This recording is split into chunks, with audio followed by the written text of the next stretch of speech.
খুব শান্তি ইচ্ছা করতেছে, তাড়াতাড়ি বলো না।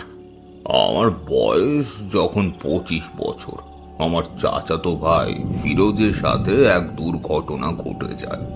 ফিরোজের সব থেকে কাছের বন্ধু ছিল রমেশ।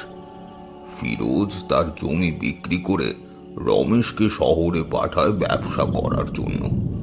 কিন্তু ওর বন্ধু শহরে গিয়ে তাকে ভুলে যায়, তার সাথে কোনো যোগাযোগই রাখে না।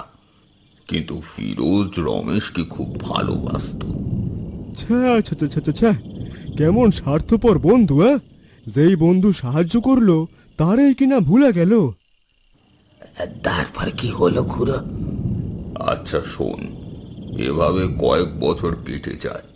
একদিন হঠাৎ এক বৃষ্টির রাতে আমি আর ফিরোজ একসাথে শুয়েছিলাম খাটে। চারিদিকে অন্ধকার, জোরে জোরে বৃষ্টি হচ্ছিল। হঠাৎ মধ্যরাতে দরজার সামনে কড়া নাড়ার শব্দ হয়। কেউ জোরে জোরে দরজায় ধাক্কা